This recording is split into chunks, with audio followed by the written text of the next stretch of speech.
Well, I would say the transitional moment for the band overall was starting to play at the North Star Sports Bar.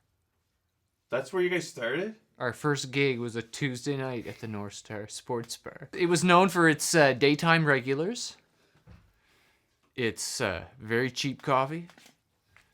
And on Thursday and Friday nights, there were dancing girls. They didn't have anything going on a Tuesday night, and if you're willing to play for free, they had nothing to lose. They still leave the heat on, though, so you're up there on stage, and the heat is just blasting out. You start to sweat. I remember when Mike Nason said, the pole is greasy. The moment that really it hit home, that what the band was about, was not too long after that, we played St. Anne's Court, which is a retirement home. Virtually everybody was asleep. Just asleep in their chair. But there were a couple bright-eyed people. It was really quite poignant. But then, before you knew it, we were playing the Capitol. But it pretty much just happened like that. If you want to make it big in this world, you're going to have to switch it up. Unless, of course, you are practicing a genre of music that is germane to the Maritimes. But otherwise, if you're not great big, what is it?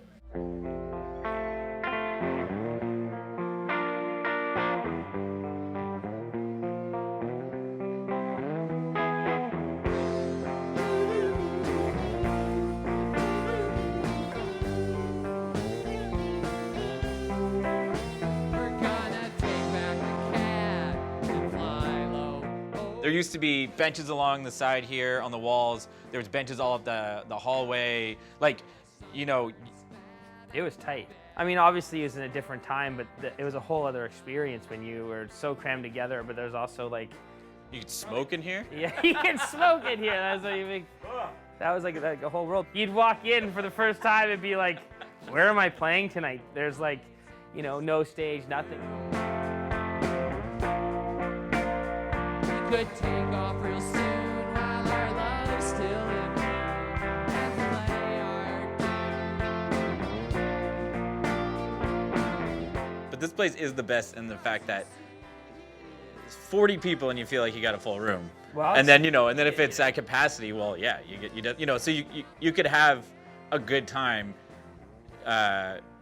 even if the place wasn't full, right? Like there were a lot of bands I would say, like, you'd ask like, how was it? And you'd be looking for that. Well, there wasn't that many people. And they're like, it was awesome. Like it was so good because those 40 people were really into it. Well, it speaks to, I mean, the size of venues in Atlantic, Canada. The reality is that every show's not going to be packed, and B, you can't have 300, 400 person venues be the main venue in a place like Fredericton.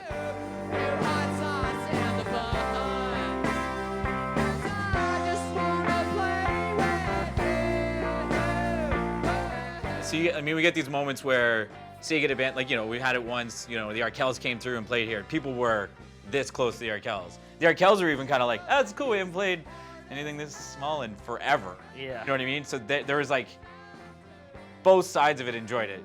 There's, everyone's making a few exceptions for space and everything, but like the vibe is just huge. So many shows had 120 people.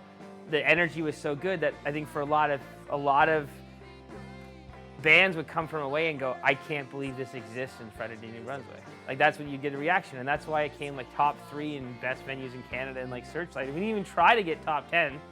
That happened by mistake. Yeah. That was just like people voted for it, and we didn't even know they were gonna, and then we didn't even try till it got there. And I think it was that experience of like the community that was built around it.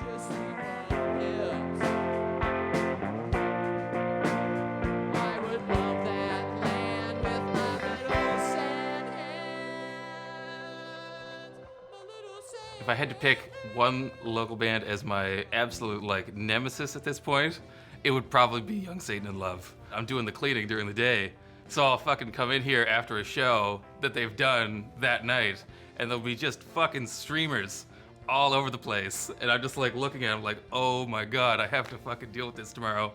Fucking hate you, Young Satan in Love, so much. So much.